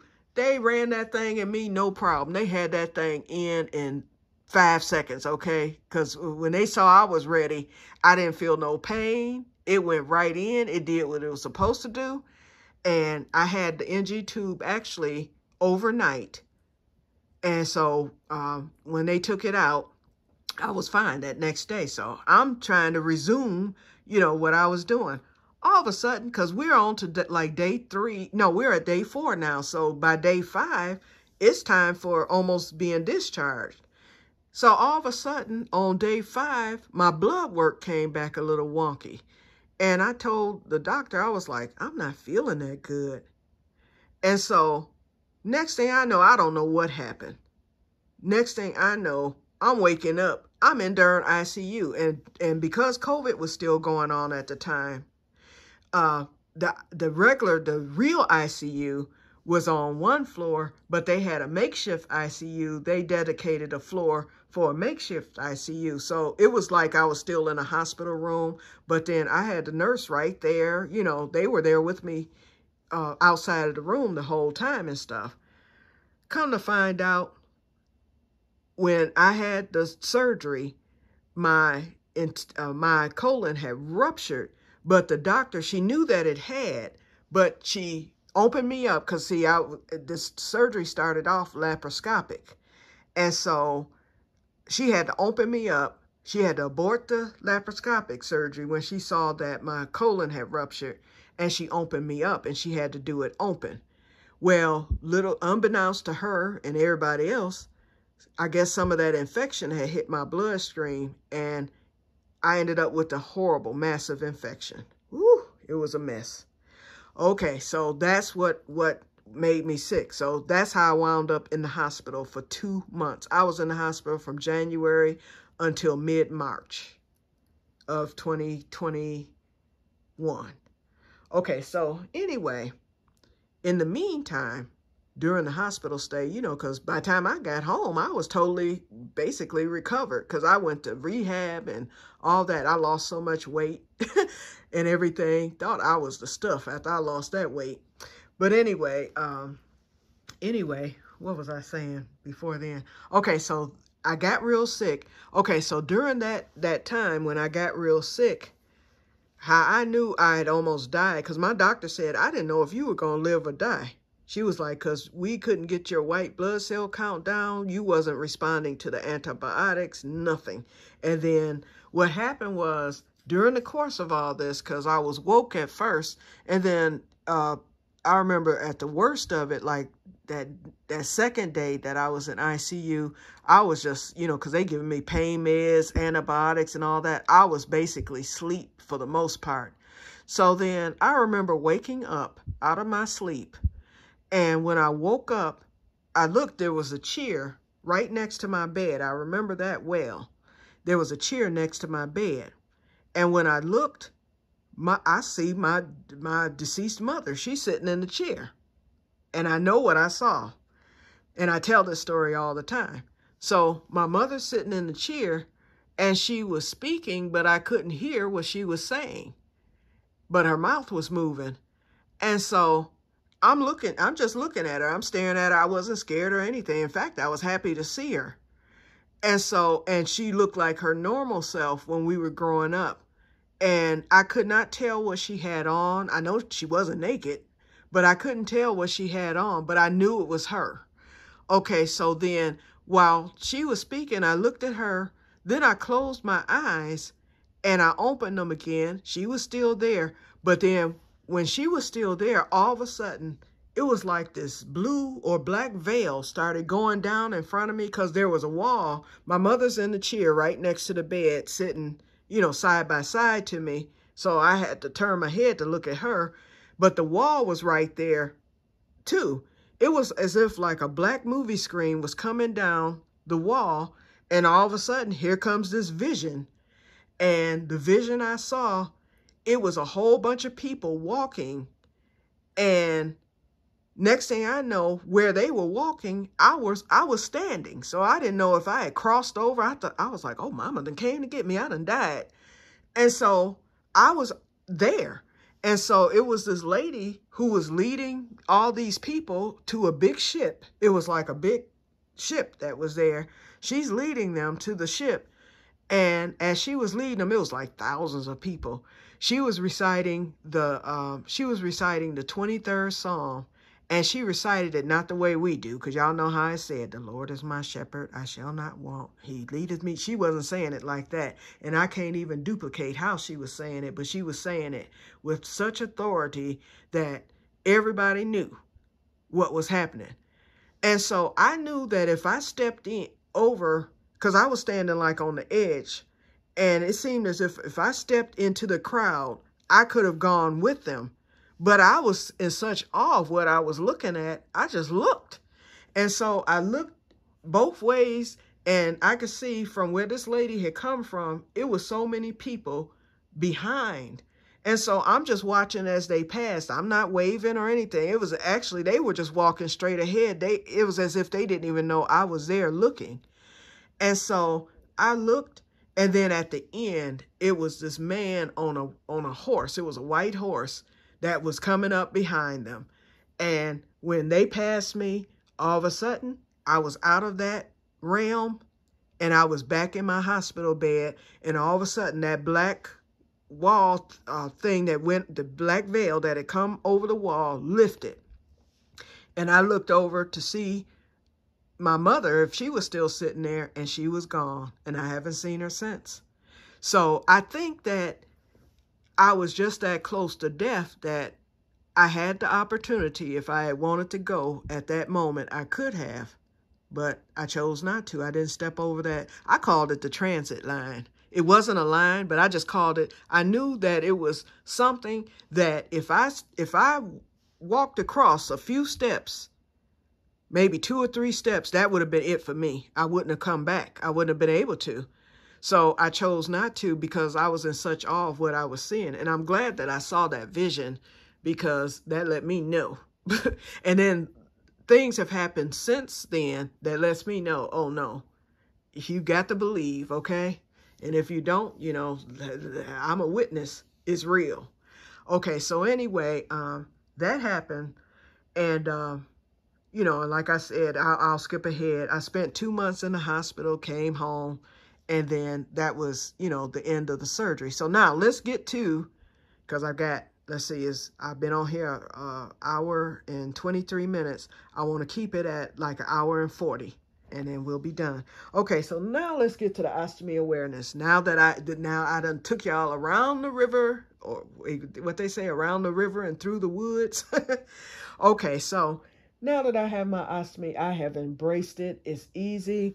And I share this because, not just because I want to, and I talk about my ostomy all the time, and I've named it. We name our stomas, most of us. Some people don't. Some people don't like having a stoma. Some people complain about it. That drives me nuts. But, you know, everybody has their own story. So I try to be empathetic and stuff. But, you know, even if it saved your life, some people just hate it because they didn't have a choice in the matter. Some people don't have a good setup, so they have leaks, can't leave the house. So there's various reasons why people hate having an ostomy. But I was told from day one, attitude is 99.99% of it. So I went in with a good attitude. And even when we struggled at first, at the beginning, to get the right setup, I said, it's got to come. So I just got to be patient. And so I never let it get me down. And once we got that right setup, I was fine. I don't have leaks. I don't have any problems. You know, it's like I'm blessed. I don't have any skin issues, nothing like that. And, you know, things can happen later. There's lots of complications. Like you can get a blockage, or, you know, you can mess around and get liver disease. I've been dehydrated numerous times. That happened to me at my birthday party, remember? And it was all because I wasn't drinking enough electrolytes. My vitamin D has recently tanked, so now I'm on vitamin D. My other vitamins and electrolytes can tank. You know, it's a lot of things that can happen that's stoma related. And, you know, things could change. I could break my arm tomorrow, and then suddenly I'm dependent on someone else to change my bag. And you know that ain't going to go too well. So, you know, I just take it as it comes. But so far, God has blessed me, and it has been a wonderful journey. So this is what it is. You know, we name our stomas. Everybody, you know, name their stomas. Most people do. And, you know, we come up with creative names, and they've said that if you're a woman, you should give your stoma a boy name, and if you're a man, give it a girl's name. So y'all can just about guess what men name their stomas, most of them. And it has something to do with the B word, okay? And then a lot of people, you know, have different names. A lot of people have named common names, so they have the same name. So I wanted something unique that no one else had. So because of my Oklahoma roots, I was like, well, let me rhyme this up. I named mine Oklastoma. So that's the name of my stoma. So one of the reasons why we name our stomas, first of all, so that we can get more familiar with it, and it's a code word. So let's say I'm out in public and something stoma related occurs. You know, anything could happen. You know, I could spring a leak, or I might be going to empty my bag or something. Instead of me saying that to whoever I'm with, I could say, Oklahoma needs attention. No one would know what I'm talking about. Or, you know, if somebody named their stoma, let's say Penelope, they would say Penelope needs attention. No one around them, you know, if they're in a setting, a public setting, would know what they're talking about. You know, so that's the reason why. So my sister knows now, anytime I speak of my stoma, I'll say, Oklastoma's acting up, or Oklastoma, whatever, you know, and she knows what I'm talking about, whether we're in private or in public.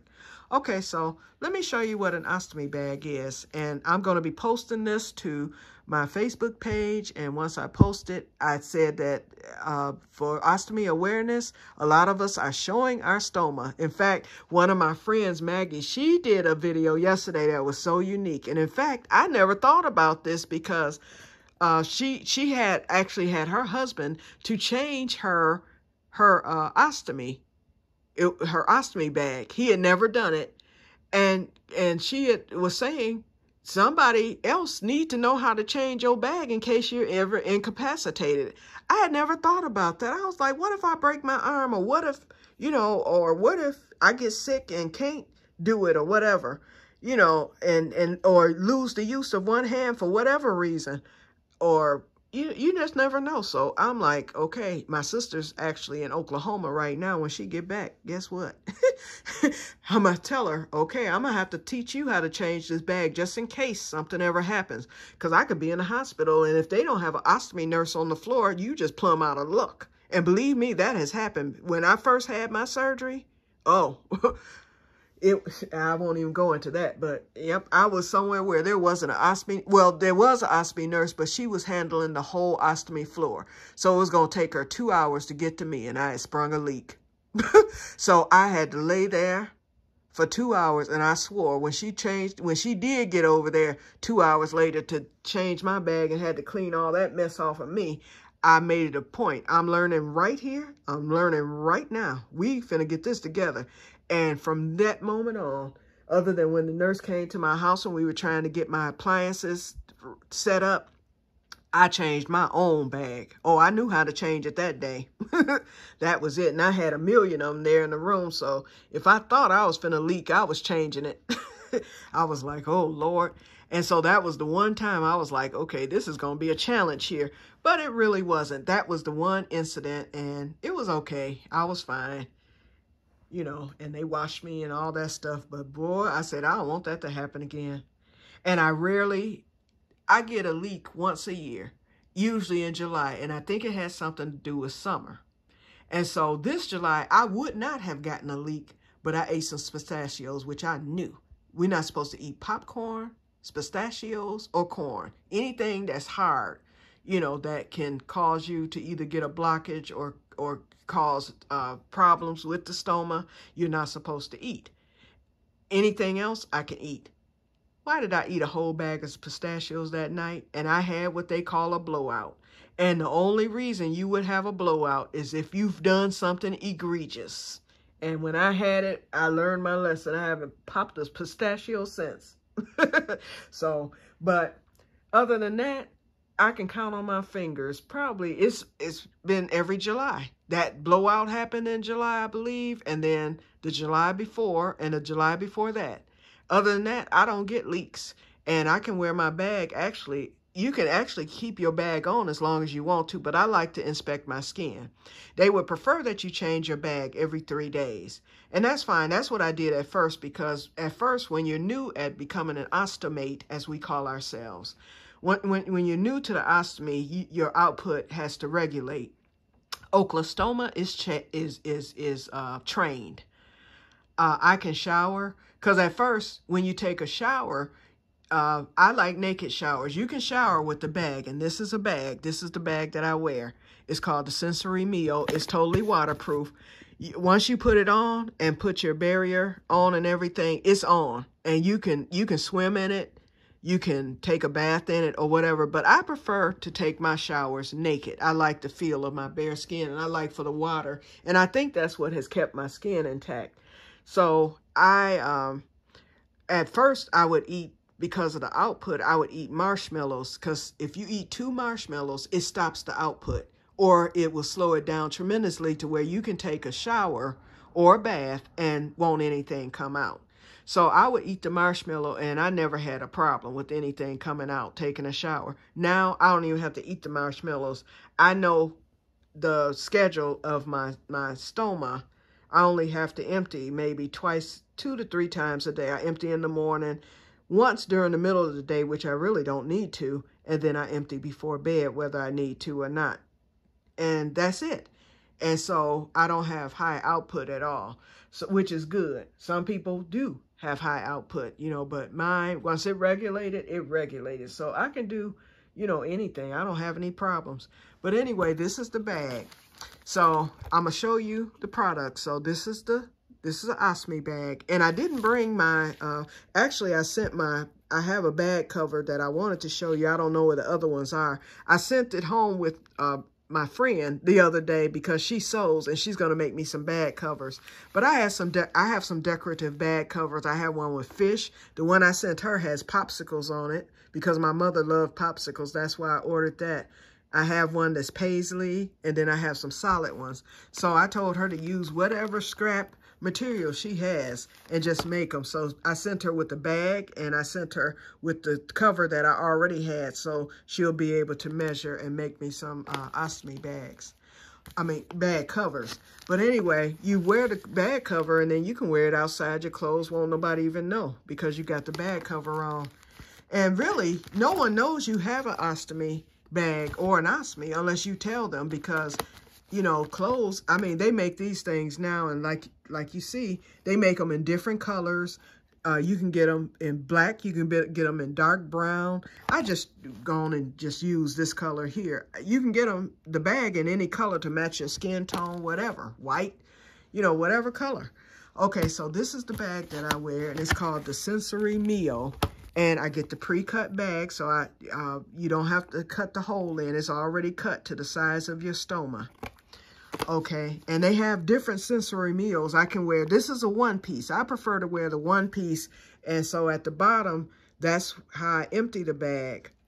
Okay, and if I had the two piece, what I would do would be every time I need to empty the bag, I would take the bag off from the clip, and I would just toss the bag and put a new bag on. Most people prefer the two piece. I just like the one piece for some reason. I don't know why. Okay, so that's the bag. Okay, so, but now let me show you the other products. And this box is the bag box. I just brought the boxes out. Okay, the first thing you do when you change, for those of you who may be facing surgery or need one someday or whatever, or know someone with an ostomy, you know, you would know. Okay, these are adhesive remover wipes. This also comes in a spray. I like the wipes better because the spray, it'll last a month, you know, but they give you so many wipes. It's 50 of them in there. I only use 1 to 2 each time I remove my bag, so I have an overabundance of everything. In fact, during the pandemic, after the pandemic, when they started having the shortages and all that and delays with shipping, I started building up my stock. So I actually have 2 years worth of supplies. I don't need that much. So I'm going to start donating again, because I used to donate. It's a lot of people who are uninsured, or they have such a high copay they can't afford it, so they can't get all the ostomy supplies that they need. They have to go with the very basic, if anything at all, and they depend on the banks. You know, we have a lot of ostomy closets where people donate ostomy supplies. So I used to donate all the time because I have the best of the best, and my stuff is paid for 100%, and they give me more than enough. So I used to donate until we started having the shortages. So I tightened up at that point, but I'm getting ready to start donating again. I don't do it online. We have a local closet close to me, so I'm gonna start donating to the local closet again. And if I go into my surgeon's office, I can donate there. I'll just take in stuff, and then the nurse will take it to the support group or to the closet. Okay, so anyway, so the first thing you do is you remove your bag, and so you have adhesive remover wipes. These are nice too, because whenever I'm in the hospital and they put the IV on me or Band-Aids or whatever, when it's time to take the Band-Aid off, all I got to do is pour a little of the juice or use the wipe, and I can take a Band-Aid off now without it snatching the hair out of my skin, okay? So these come in handy. I love them. And I give them away, too, to those who, you know, might need something removed adhesive-wise. Okay, so the first thing you do is remove your bag with the adhesive wipe. And then what I do is you can use that remover wipe to wipe around your stoma. I don't usually do that, especially if it's something there. I'll just take a washcloth with some warm water and do that. Or most of the time I take a paper towel, a wet paper towel, and wipe around my stoma. If there's nothing there, I don't do it. Okay, then, okay, so once it's off, it's off. Okay, so then you get in the shower, you take your shower. This is the second thing that happens. See this? Head and Shoulders. The other thing that can be used is Flonase. There is an ingredient in Head and Shoulders and in Flonase called zinc oxide. Zinc oxide is good for the skin if you have, for peristomal skin, we'll put it that way. For peristomal skin, it's good because it has the zinc oxide. And so I use that after I shower.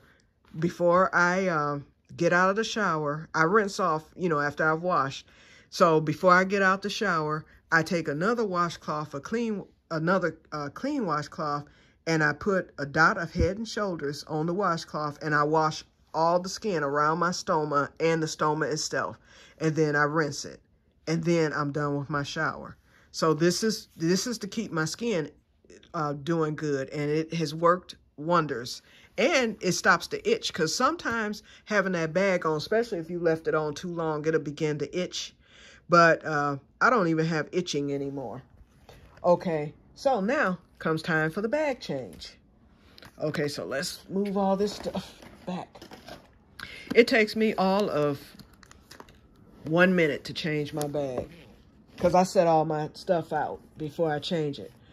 Okay, so the first thing is this. These are called barrier rings. And you don't have to wear these.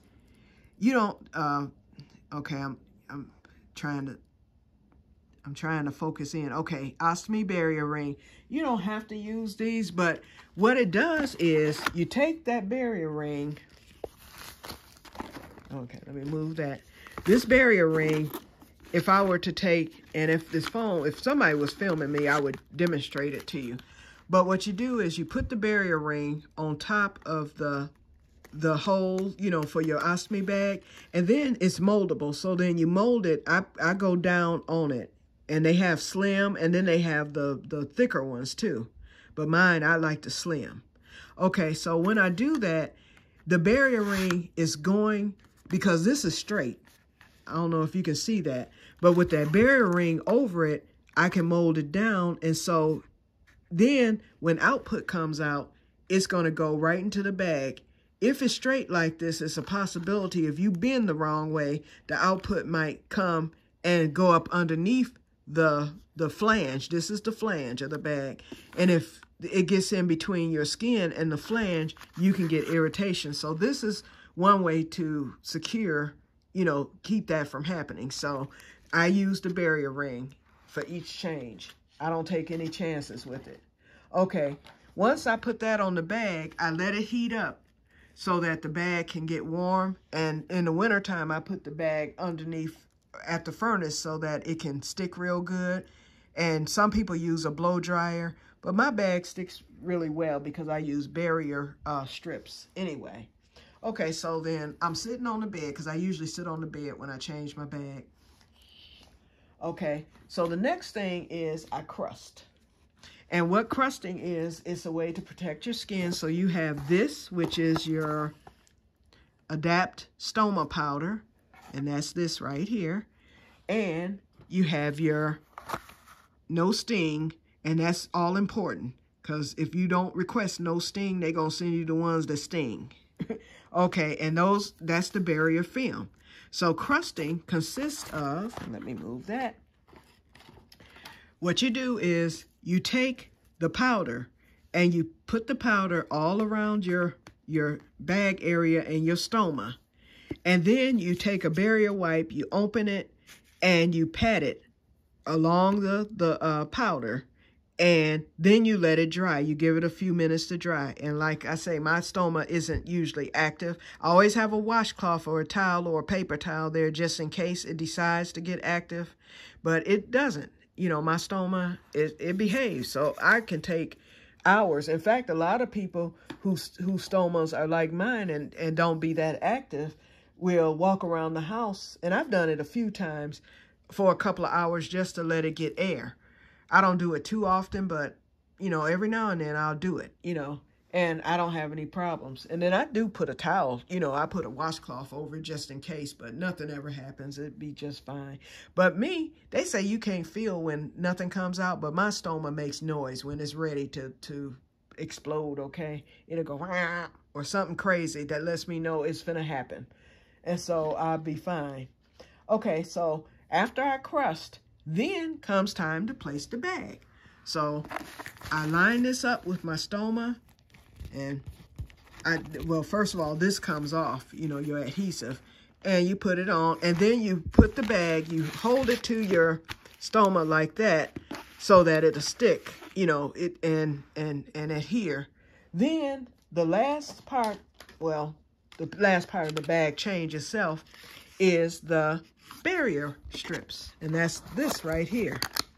These are called barrier strips, or barrier extenders, I'm sorry. So what that does is, this is the part of the bag that sticks to you, but you can extend that with these, and this is the second most important thing for me with my ostomy. So I'm gonna show you what one looks like. Let me open this. Hold on, y'all. Let's see if I can get this. Sorry about all that. Okay, here we go. Okay, so this is one of these. Oops, I'm messing up the whole thing. Okay, this is one of them. See how nice and thick and and it's comfy, cozy. And so to get it off, you stretch it. Okay, I just stretched it. You stretch it, and then it peels off easily. So what I usually do is I'll stretch it, get it lined up on the bag in my skin, and then I put it on as I'm taking off the tab. That makes it easier, and it makes it go on professionally and easily. And I learned that trick back when I was caring for my mom whenever I would change dressings for her. So it's the same concept. Okay, so that's the last part. So at that point, your bag is on. And then after that, here's the all-important. This is called M9. Nurses at the hospital steal this stuff, okay? I've seen them with it. And what this is called Odor Eliminator Drops. And what you do is you put 1 to 2 drops in your bag. That's all you need. And I give this stuff away because it's the same stuff. Like, you could put this, and it's not like poo-pourri, that stuff you buy at the store. No. This is extra strong. I don't know what it does. It's odorless. It's blue. Let me see if I can show it to you. This is a new bottle. You see the blueness? That's the color of it. And it has no smell or anything. It's real thin. And what you do is you put 1 to 2 drops in your bag right at the bottom. That's all I have to do. And then I hold the bag up, and then it goes through, and there's no smell whatsoever. It eliminates any type of odor. Now, if I don't use it, because I decided one day, I was like, okay, let me see what happens if I don't use this. I just wanted to find out if ostomy actually smell bad, okay? Because I've always heard all these, that's the stigma about ostomies to begin with, the #1 stigma, that you stink and all this stuff. So I decided, okay, I'll go a day without using it. Oh, Lord. This is how this became the most important part of my arsenal, okay? So I've got bottles and bottles of this. I intend to never, ever run out of that. And so the second thing I do, which is something we ostomates do, baby oil. You probably wonder, okay, when when stuff goes in there, how do you empty your bag, and without making a mess and all that?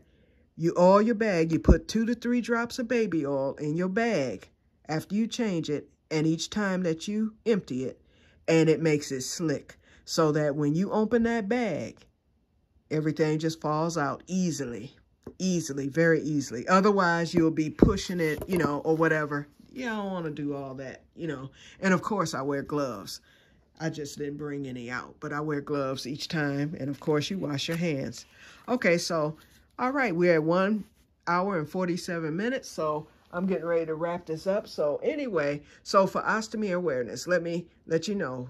First of all, there are numerous reasons why people might need an ostomy. You have irritable bowel syndrome. You have irritable bowel disease, which is what I had. I had a disease called ulcerative colitis.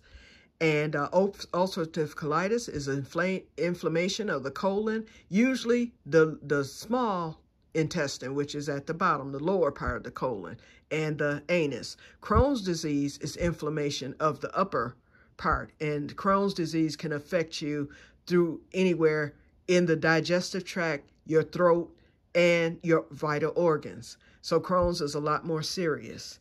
Both diseases can be fatal if left untreated, usually due to complications. I've lost a friend to Crohn's disease. So I do know that it can be fatal, but don't let it scare you, because there are many treatments for it. And as a last resort, you can always get the ostomy. And although you still battle the disease, you have relief because you're going in a bag instead of, the regular way. So all those symptoms, bathroom related, ends, but you might have other symptoms such as me with the vitamins and all that. You have other things that can happen too, but usually those things will not kill you. Okay, so anyway, so the bag saves lives. It saved my life for sure. My colon would have definitely ruptured at some point had I not had surgery that day. I don't know if it ruptured because she opened me up and was messing with it, or if it was ready to rupture anyway. I don't know. But she said I was a mess in there, and she said I needed that surgery, and although I almost didn't survive, I would not have survived had I not had it. I think we just beat the buzzer. Once I got rid of that demonic doctor that I had, things ran smoothly. And I had one of the best surgeons, you know, that there is. Okay, so like I said, IBD, which is Crohn's, colitis, diverticulitis. There's other diseases of the bowels as well. You can be born with a birth defect that causes you to need an ostomy. You know, some children are born with birth defects.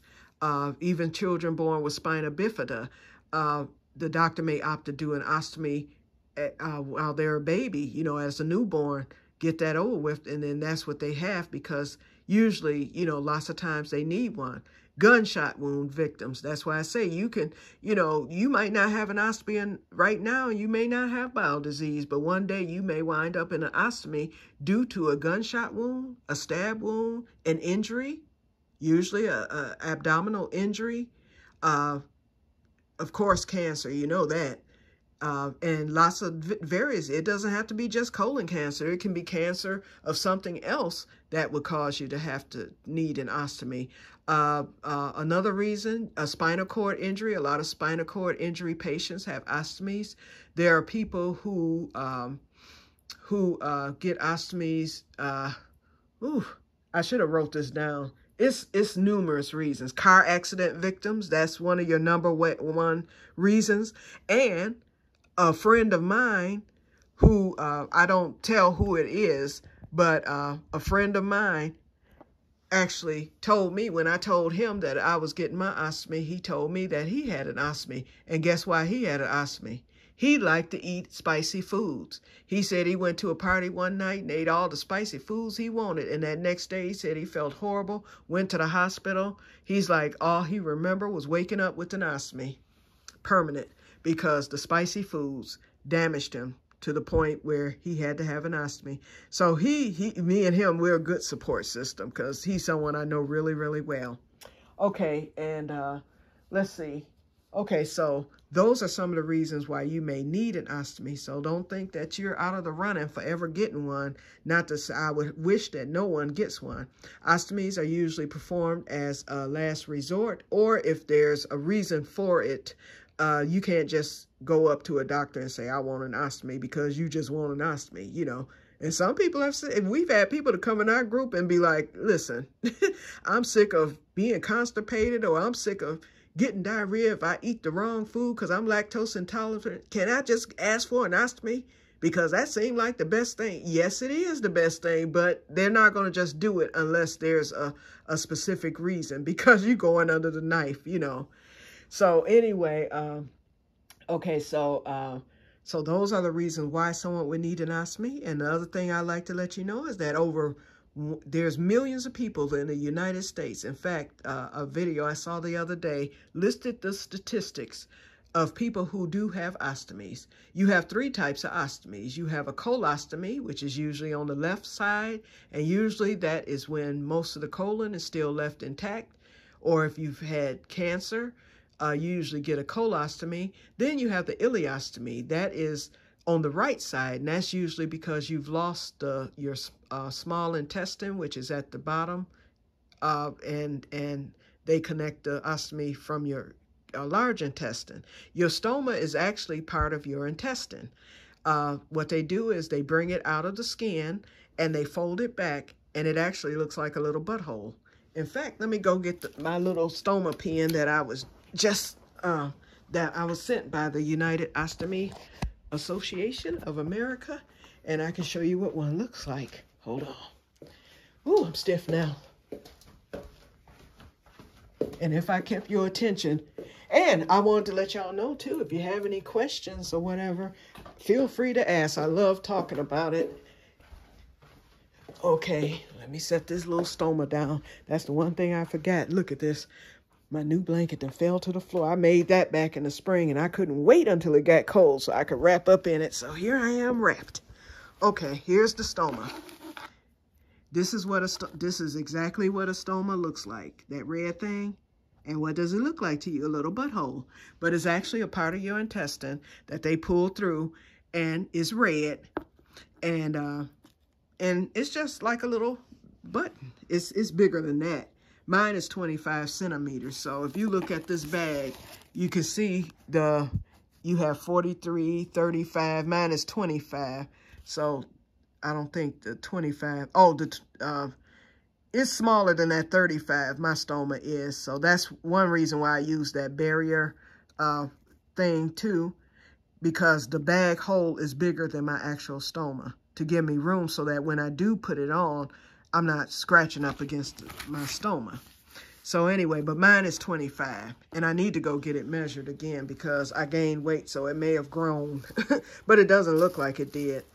Okay, so where did we leave off? Okay, so I showed you what a stoma looked like. Another thing I like to mention too, I said how many people have stomas.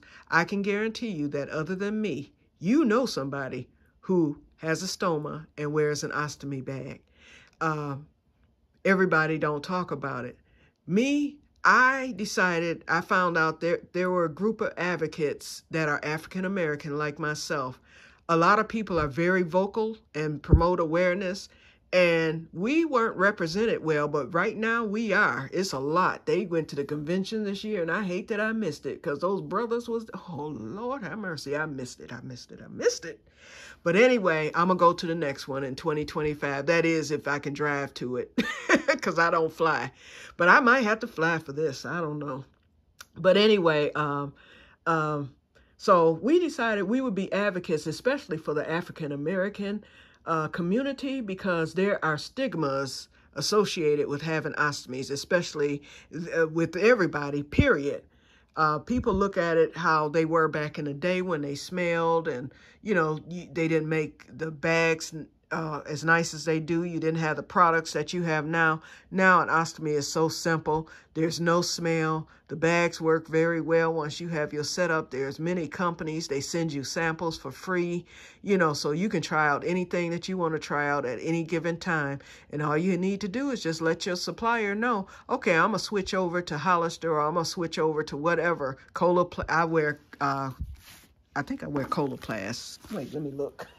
I can't remember because there's 2 C's. Okay, I wear Coloplast, and then there's Convatec, and then there's some other ones. There's Salts.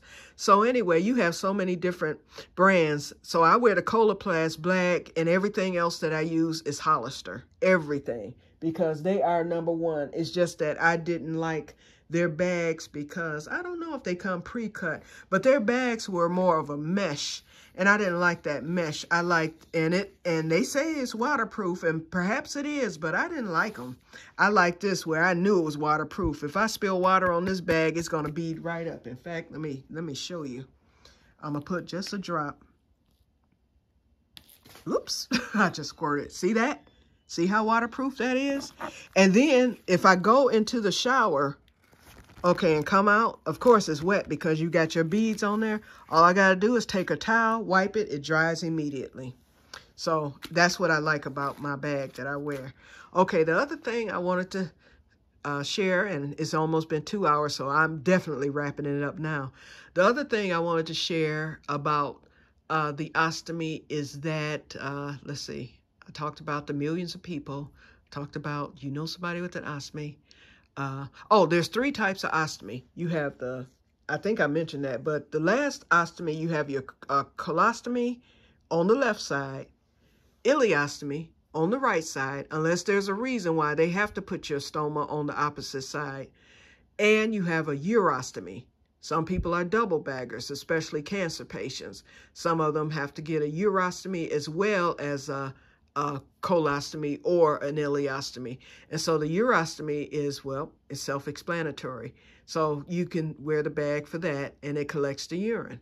So you don't go to the bathroom at all. You just dump your bag. And it's so much simpler. I'm telling y'all, ooh, it's so much simpler going to the bathroom. I mean, I still go the other way, but it's a lot easier than, you know, what it used to be.